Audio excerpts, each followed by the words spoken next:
Welcome to Witch Hunt, where we explore important global issues that often go unnoticed. I'm Josh Hutchinson. And I'm Sarah Jack. We'll be speaking with Andrias Musigeni Mangundu, a registered nurse who's on the front lines of a battle against both dementia and dangerous witchcraft accusations. Andreas shares his personal experiences and the challenges he faces in raising awareness about dementia in Namibian communities where the concept is often misunderstood or completely unknown. This episode sheds light on how belief can dramatically impact healthcare and the innovative approaches being used to bridge the gap between modern medicine and traditional beliefs. We'll learn about the current challenges faced in addressing witchcraft accusations related to misunderstandings of dementia, from limited medical resources to deeply ingrained misperceptions. But it's not all challenges. Andrias also shares inspiring stories of change and the power of education in transforming lives. Prepare to gain a new perspective on dementia care and awareness. Hi, thanks for coming today. Please introduce yourself and tell us about your background and work. Good evening once more. My name is Mangundu Andrias Musigeni. I'm a registered nurse by profession, currently working for the Ministry of Health and Social Services in Namibia, basically in Kavango West. In my past life, I have been working with Berrie Holtzhausen, founder of Alzheimer's Dementia in Namibia. I call him my big brother. He's the one who trained me into the field of dementia, and he helped me found the greatest joy and pleasure in health for me to further become a registered nurse that I am. The first time we met, I was just working as a translator. Our meeting is how we met. It's based where this discussion is based on. So after we met, then he introduced me to what dementia is. Then me being inquisitive, I decided to dig more deeper because I could relate.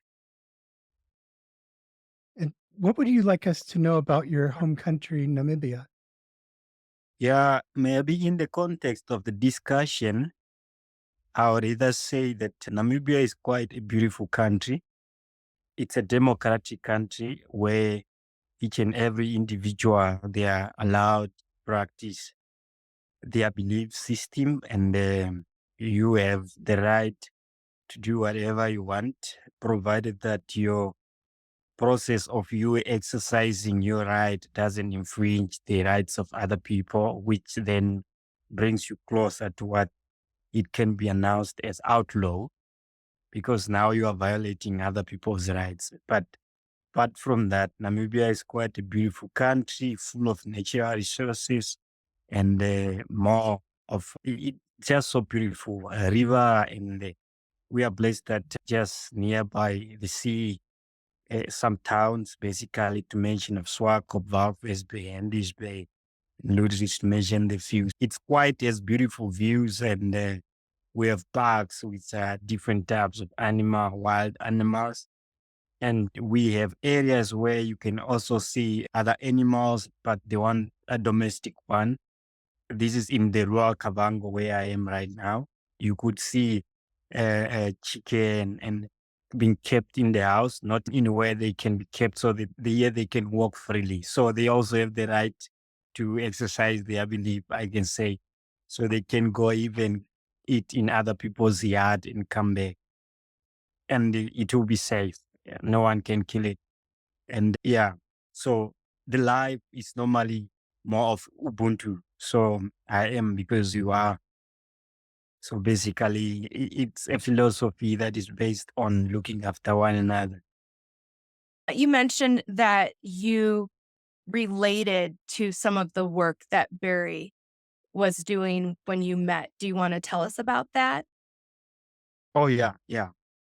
So the first time when I met with Barry, my mom was long gone diagnosed with HIV. But the years back, people were lack in terms of knowledge regarding this disease. No one had the familiarity to say that this type of behaviors is associated with HIV and AIDS.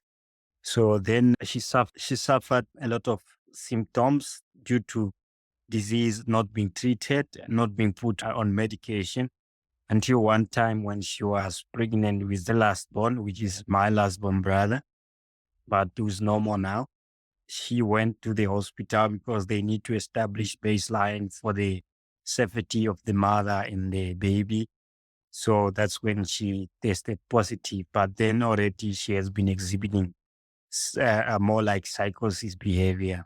But this is due to disease. Then because of those behaviors, people could believe because we don't know what this is. And Namibia, it's one of the African countries where normally we don't ask questions, but we look at certain things and we want to answer what we are looking at, but we are not looking for questions. It's just ourselves looking at things. We want to explain what we can't explain. So there's always one universal answer that we can relate or attribute that to for a better understanding.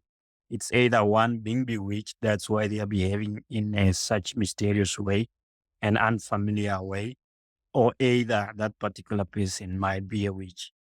So it depends in the situation and your background, the person that is victimized, how you are.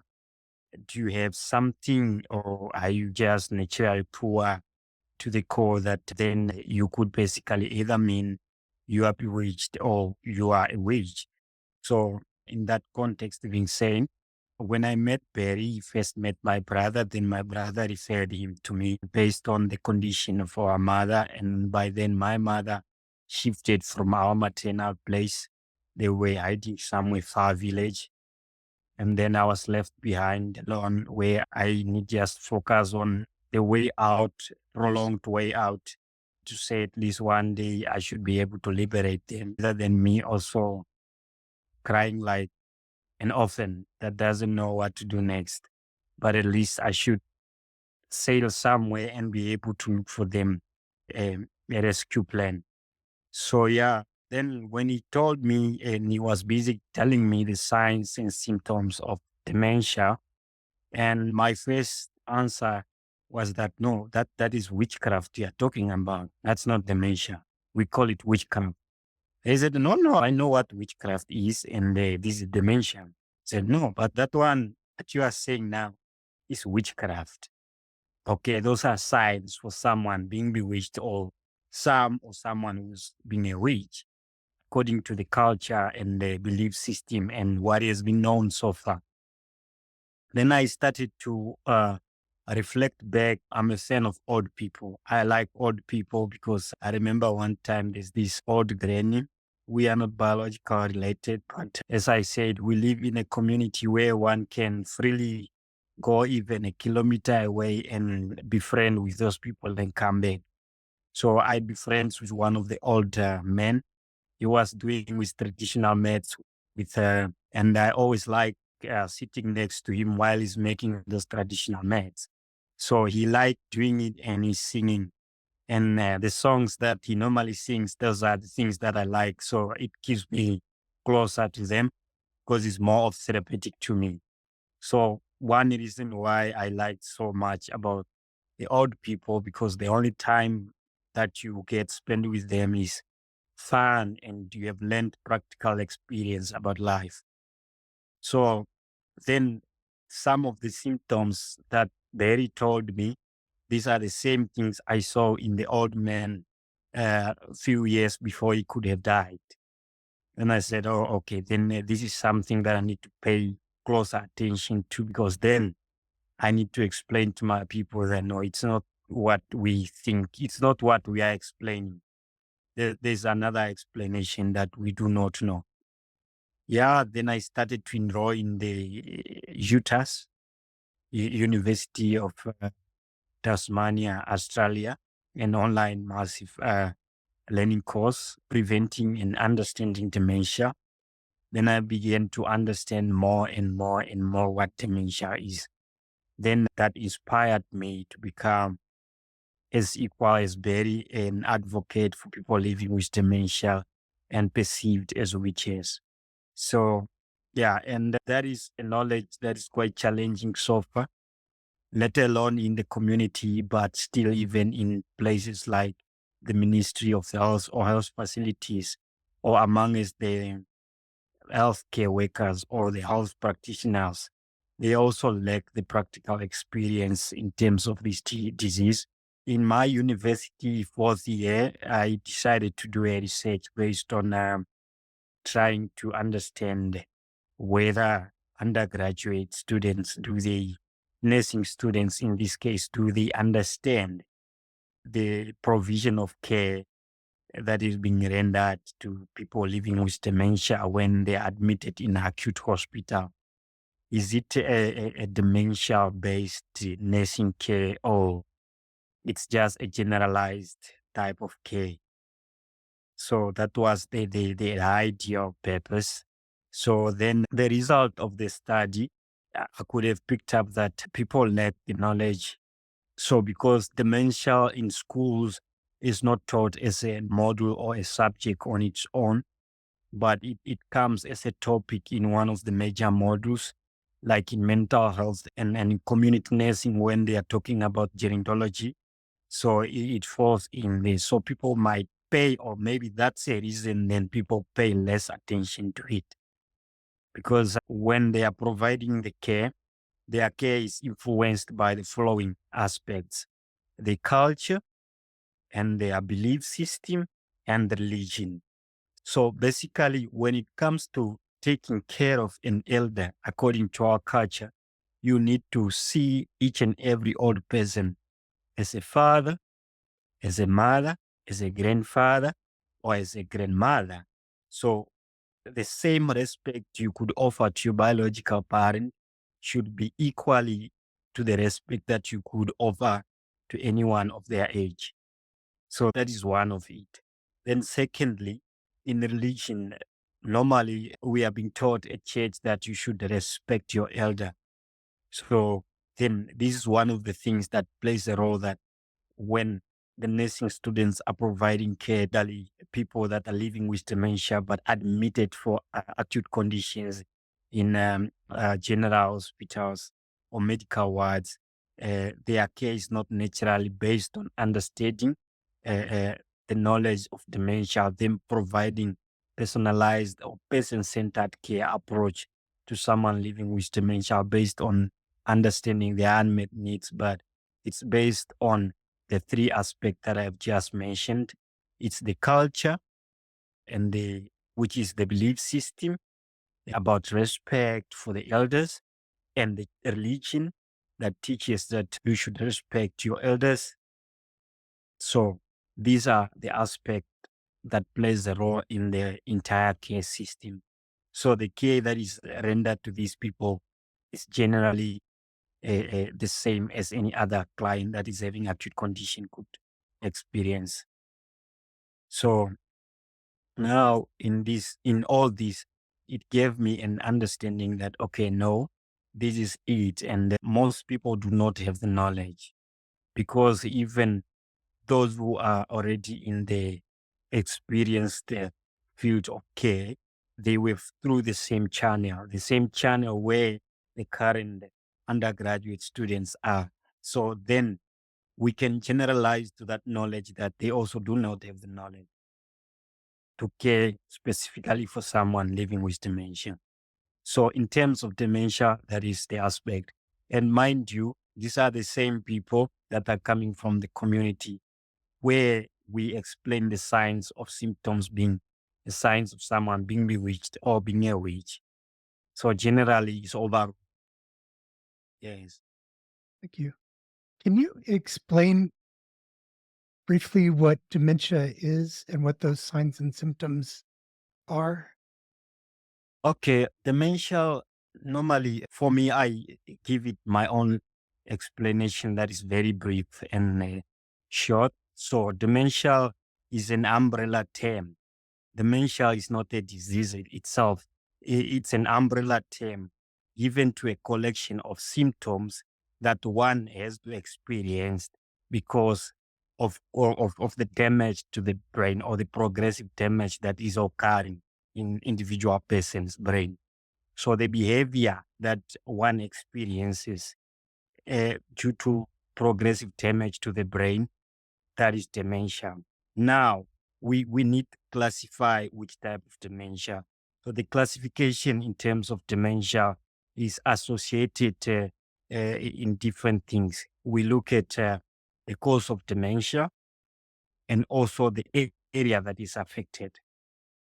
Okay, in case of a damage to the frontal temporal lobe, meaning the frontal part and the temporal area, in that case, we refer that as frontotemporal dementia.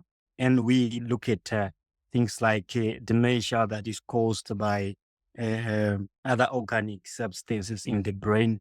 In terms of Alzheimer's, like example, Alzheimer's, we are referring that because of the person, naturally, this one is originally coming from the first person that found out to this form of dementia.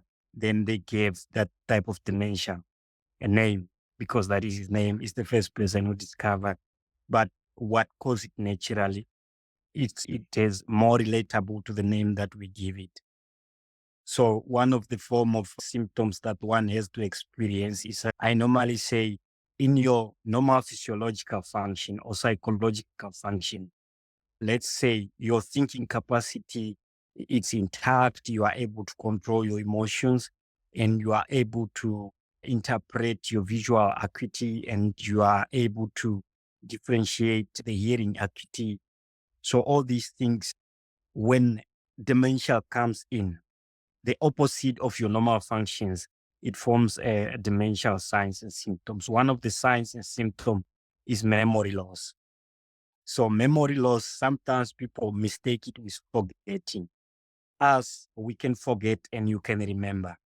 But when you lose a memory, meaning you can't be able to remember, you can't. So you didn't forget. So there's a difference. So normally people think, no, one of us, we have memory loss. No, you don't have memory loss. You just forget and you will remember eventually. That someone who is living with dementia, when they forget, they can't retract. So it's just like that. And they also some experience language problem. This is what we call in mental health word salad. Someone is trying to tell you a story and is collecting other different language or different words. So there's no logic in what the person is saying, you see. So because that area for speech is affected by any form of dementia that is involved. And secondly, personality changes. Your personality changes, I normally call the frontal part as a personality trait office. So because this is where your personality now have to change, is where the reasoning comes in. You should be able to see things and reason for you to say, no, this is right and this is wrong. No, what I'm saying is right and this is not appropriate. So when this area is affected, now this person, you can tell him, no, I lost my father last night. Then you'll be like, oh, really? Oh, wow. You see, normally it's the personality area that is being affected, and the emotions are also misinterpreted. So even the hearing, this is where now the hearing part comes in. Some, they have difficulties with hearing, or they hallucinate, or they sometimes feel like someone is calling them, but there's no one really calling them. So they hear voices. So more of hallucination kicks in, auditory hallucination. And when the area, especially the visual part, is affected, then one starts even to have spatial relationship problem, whereby they can see something very far, like it's near, or something very red, like it's white. So normally, this is one thing that I think that makes a neuroscientist when they are, or neurologist when they diagnose someone with dementia, to avoid driving, because they believe they won't be able to interpret correctly the traffic lights, because they will see green like red and they will see red like green. So they believe this is quite a hazard aspect of areas where they need to look after them and in that area.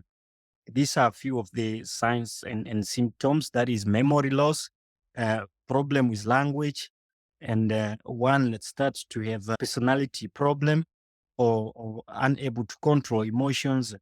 And then some, they start to have hallucinations.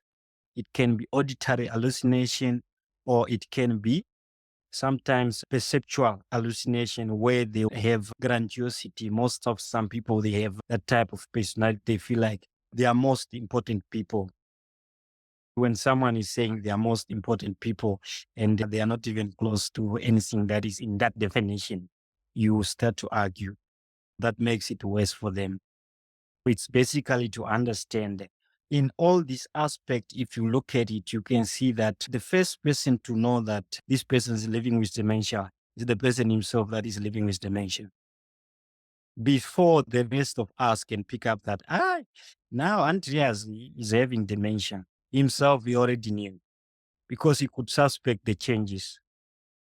That's where now the aggression comes in. We call it, me and Berry, we call it the international language. For someone living with dementia, because they can't find words to express what they feel. For instance, I want to say, give me water, but then I don't know what water is. The word is not there.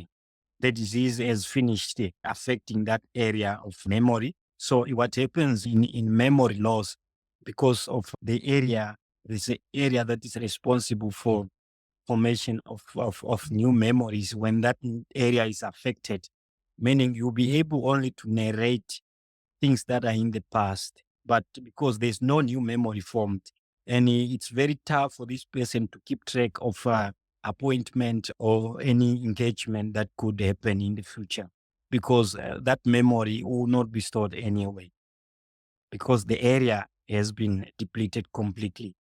So even when you are engaging with them, the only story they'll tell you is the old stories.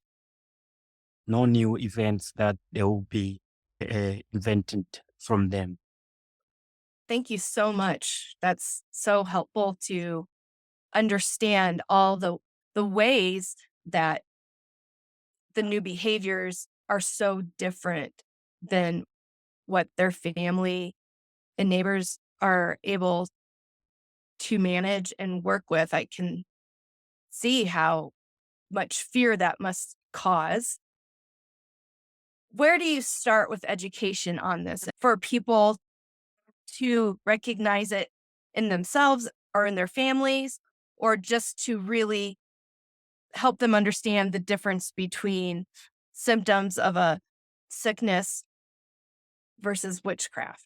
Where do you start? Yeah, basically, our awareness program is naturally based on the first thing is when someone has been victimized. It's very tough for people to be interested. And honestly speaking, last time I checked, in most of the researches, there's no word that is in our vernacular in terms of dementia. So dementia is only the only word, but we don't have it in our vernacular language. So now, even if you are to translate it to them, you need to give a description, because there's nowhere in our vernacular language that means dementia other than a description. So now, starting awareness normally starts when a person is victimized. In this case, we come in, we normally sit with the family that has been closely staying with this person most of the times, at least for the past few 6 or to 3 months. They could have picked up in that duration, because picking up someone living with dementia, picking up something is wrong with them in a day might be impossible, because they watch out clearly, because they know what's wrong with them, and they know if you are to know what will happen to them. Like in the context of Namibia, the rural Namibia, that is more of it. People even fear to get the diagnosis because of what will happen to them. Our starts with at that point. We come to the house where person is victimized. We sit with the family. We ask them the behavior of the person. They tell us the behavior that they have noticed in the past few months, weeks, years.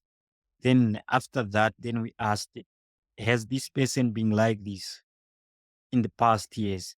They will sometimes say, no, this person was a teacher. He was a principal at a certain school, but now he can't even read. Or he can read, but he can't comprehend what he's reading. Said, oh, okay. So then they'll tell you more and more. Then after you have understood that this is what is happening, you explain to them now. You say, okay, it's fine. We have heard you. So we normally used to work with a poster that has signs and symptoms on it. So we put it there. Then I step in normally in our vernacular language. I translate symptom by symptom, symptom by symptoms.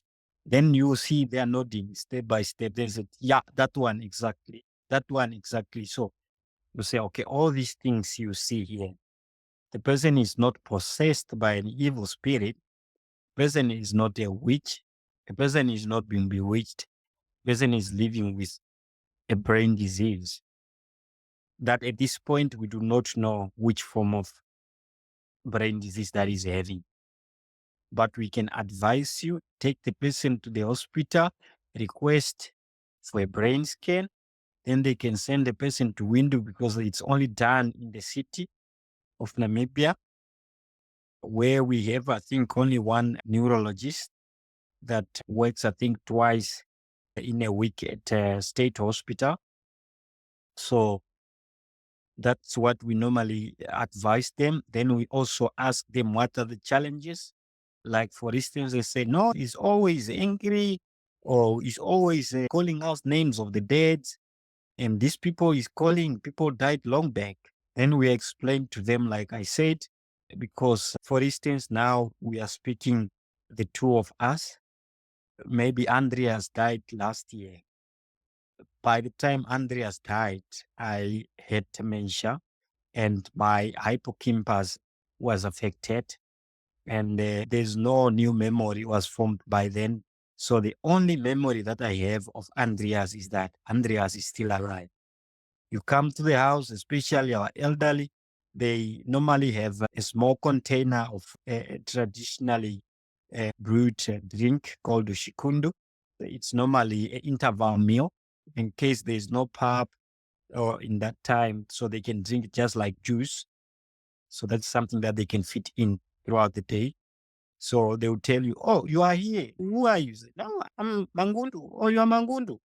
Andreas was here. I told him to drink from the shikundu and he must leave for you. So you can check. Maybe he left, but I told him to leave for you. Check so you drink if it's there. But you now, you know, most Andreas died. Okay, Andreas died. Now in this kundu, meaning someone who died long back came and drink in this kundu, and the same kundu that this old woman is asking me to drink. And how come that this person is still able to interact with Andreas who died a few months ago? They conclude in such perception that no, maybe this woman is responsible for the cause of Andreas' death. Andreas is back, busy haunting this woman.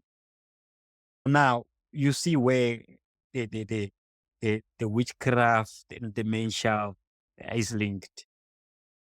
So now we explain still to them that no, this is what happens in the brain of this person. And your brain, like Berry always used to come with a cell phone and you will lift it. Like you see my phone when you buy it, it's still brand new. But it has some few apps. But if I'll delete this app, I won't be able to take a camera. But now there's a camera, I won't be able to take a picture. Now I have a camera app in my phone. I can picture all of you. And when I'll go back to Swakop, I can show my wife that this is Andreas and this who that I took picture of, even after 5 years. But now if I'll delete them, meaning completely they are gone, I won't be able to show them to any of them. I won't be able even to show it to my wife because I have deleted. So that's what dementia does. So the area where someone's memory is supposed to be processed and stored for a long-term memory, it's not there. So there's no long-term memory. There's just the immediate things that happens there, then they are gone. So you cannot even have appointment. You tell him, no, tomorrow we have a meeting as a community. Then tomorrow, fully dressed very early morning.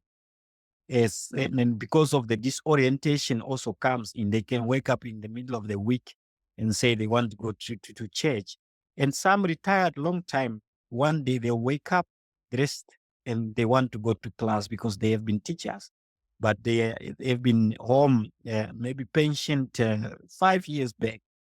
The 6 years, one day is waking up, is going to class because he's late. He need to lecture.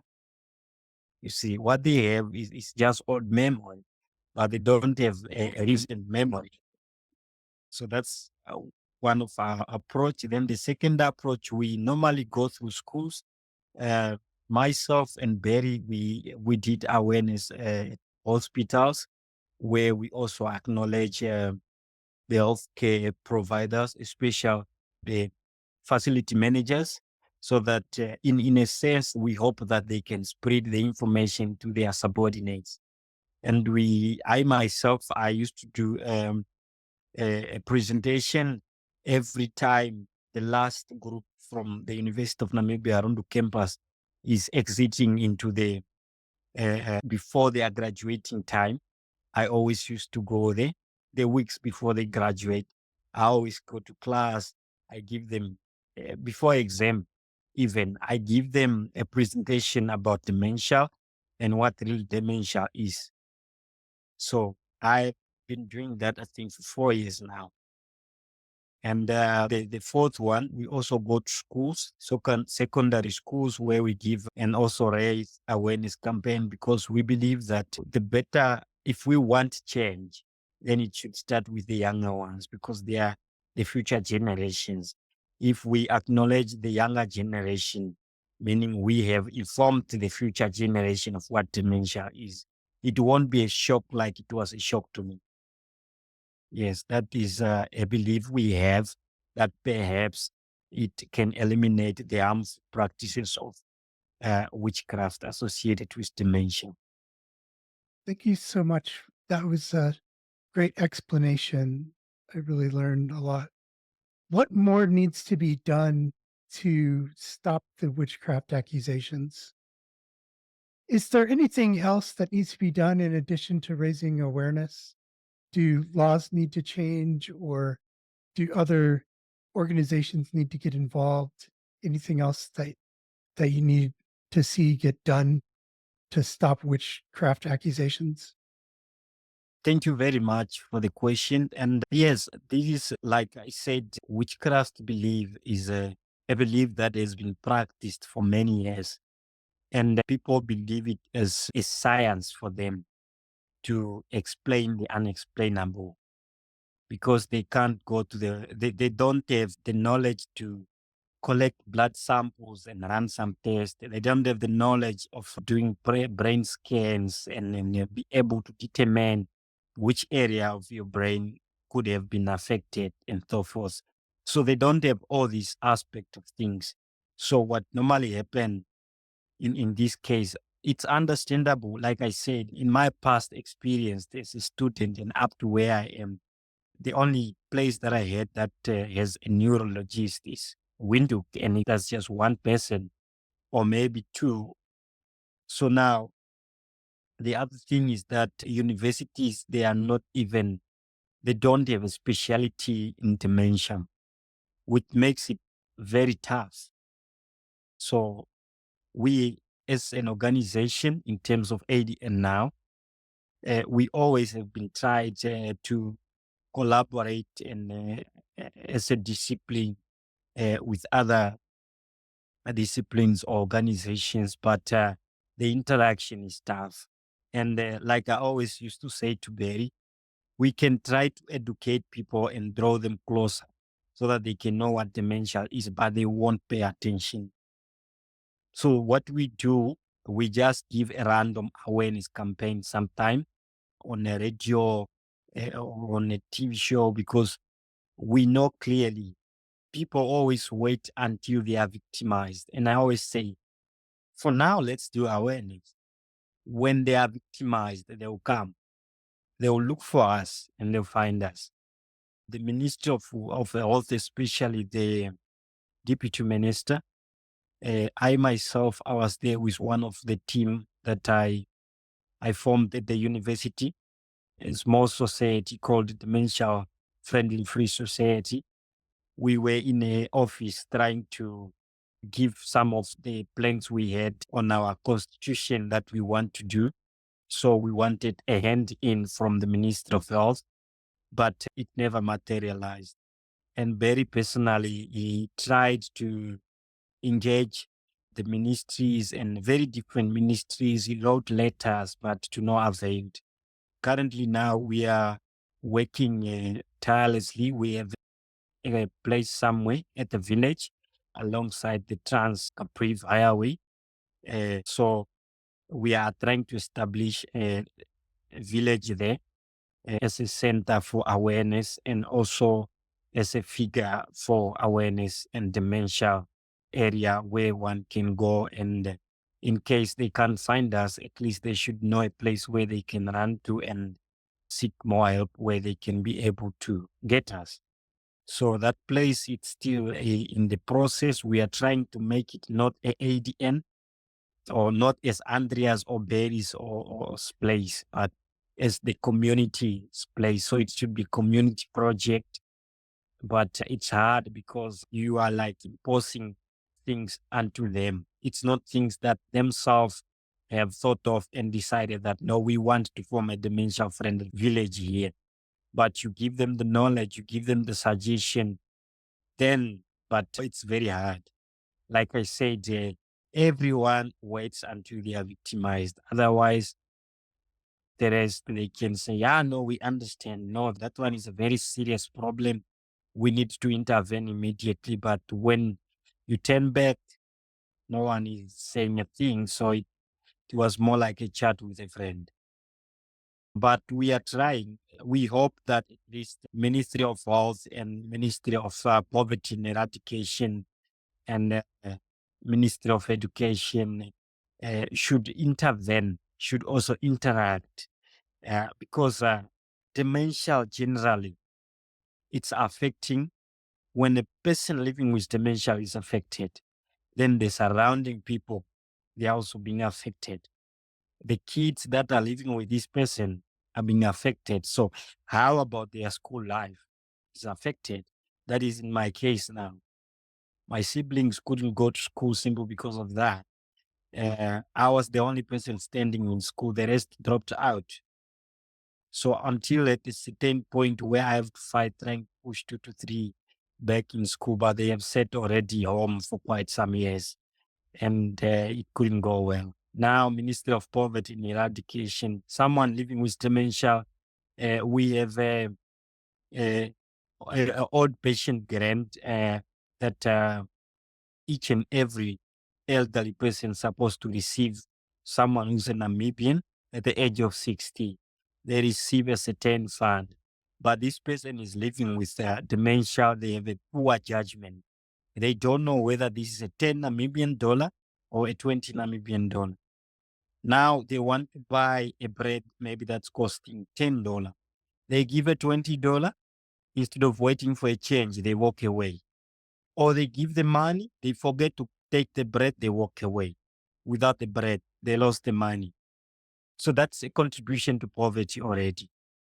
Or they go to ATM card, the ATM where they need to collect money with their ATM card, and set it in, put in a pin, they walk away. They forget to collect the money and the card. And that has been happening more often. But people still say, no, just forgot, just forgot. But there's no way you can forget taking money from the ATM. So that's a big question mark. Then someone need to be looked through in that case.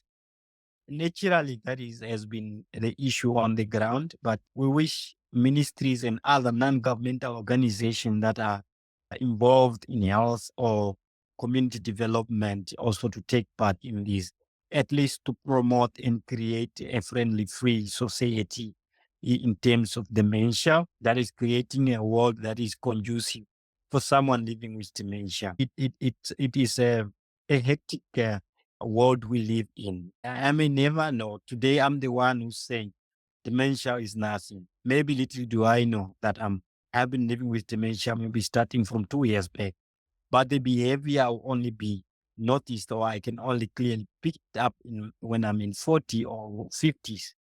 But dementia, like we know now, it's a progressive and terminal disease. It doesn't mean that if, like for Berry now, he's living with dementia. At the time that he was diagnosed with dementia, maybe he had it more than a few years back, but he started to noticing it years later when because there are stages.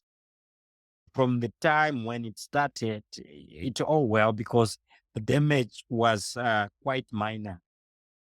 It's not that major, but you were still living with dementia in that period. You can feel the confidence that no, you have nothing to do about that. So you can't have dementia while perhaps you have it. So that's best if we create a world that is conducive for everyone, not just people living with dementia. Either you are living with dementia or not dementia, or you are living with other mental disorders. We are all vulnerable in this case, and we are liable to fall for that. So at least if then we prepare the ground for everyone to walk on it freely without being judged, without being stigmatized or ostracized because of the nature of their health status or mental status, social status, or anything that could divide them ineligible. It could be a better place. No harmful practices. Yes. Thank you so much for this conversation. You have explained a lot of really important aspects that help Mhm. me, will help listeners all over the world understand all the complexities to this. Yeah. So thank you so much. Is there anything else you would like to share today about yourself or your work with Barry or anything more about awareness? No, thank you. I think for today, the only thing I'll say it's maybe a few last words that will be my advice to the entire world. Dementia doesn't choose who to affect, and dementia doesn't have a race. Dementia doesn't have a color, or does it have a category that needs to affect only? There are many ways that one can have dementia. We should treat each other like you are on the verge of getting that. Presume how you want to be treated if you one day live with dementia. Then let's try to practice that this is the only time or this is the only way we should treat each other. So many people out there, they can say, I don't know, dementia in Africa. There's no dementia in Africa. But the question is, dementia is a disease that affects a human brain. That is more like something as if there's no brain in Africa. There's no brain in Africa. That's what one would try to think. Anything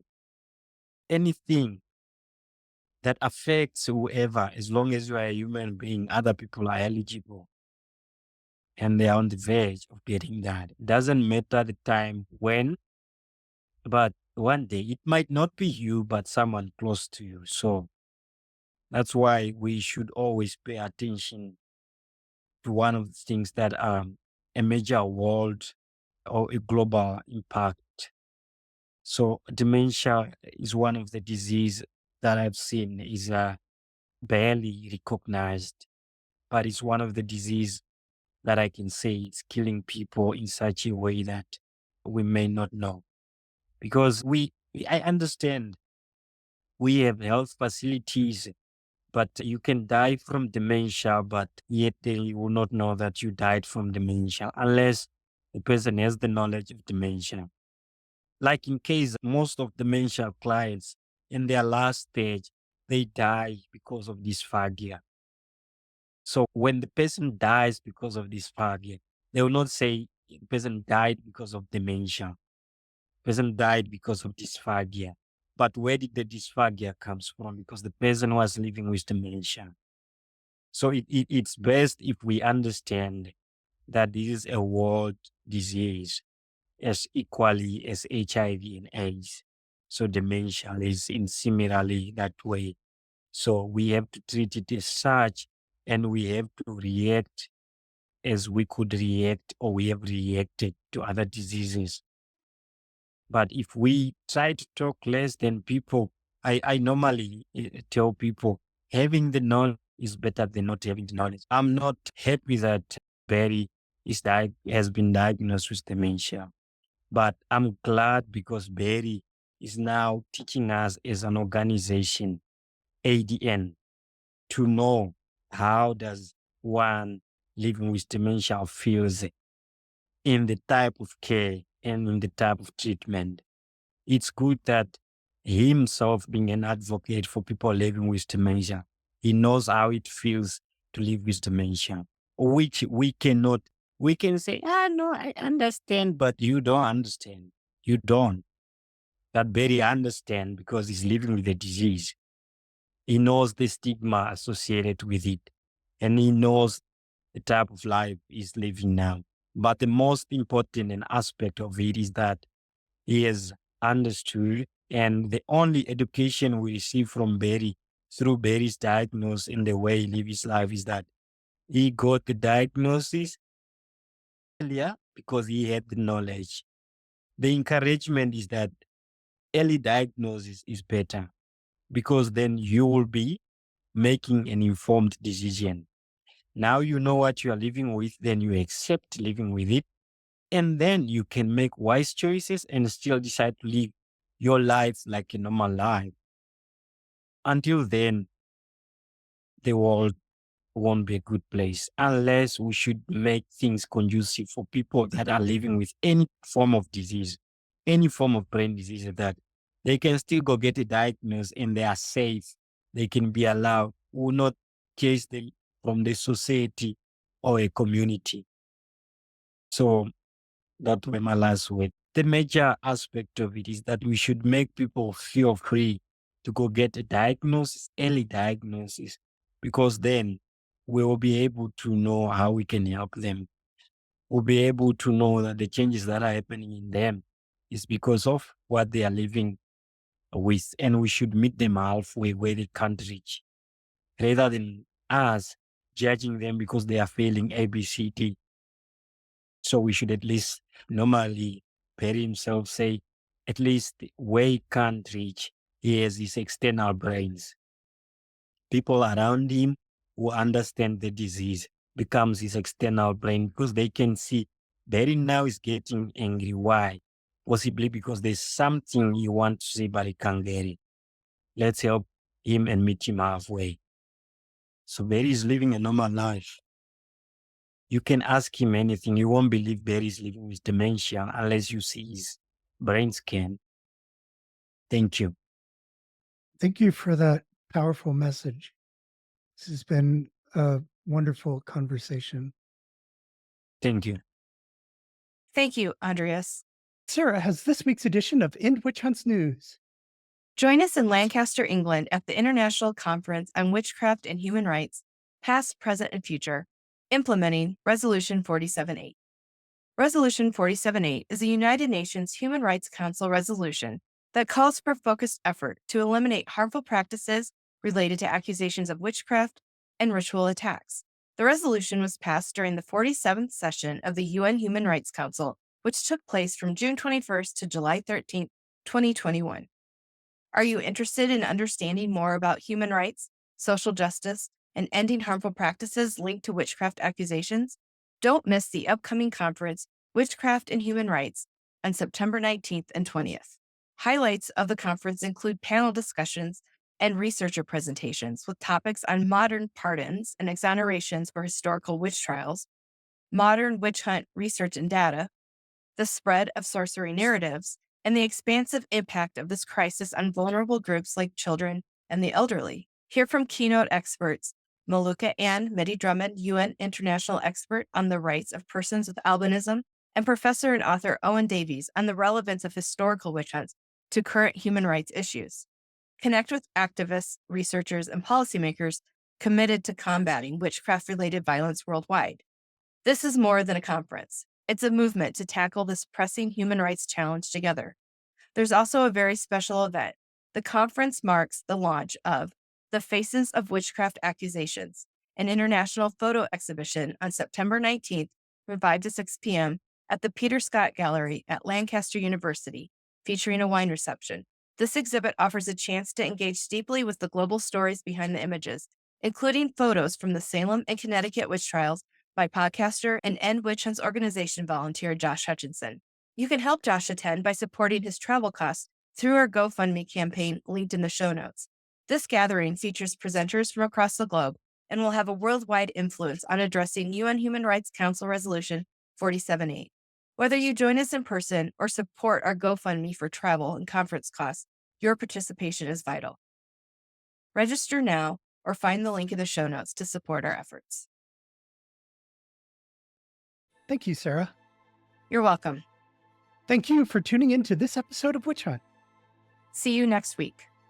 Have a great today and a beautiful tomorrow.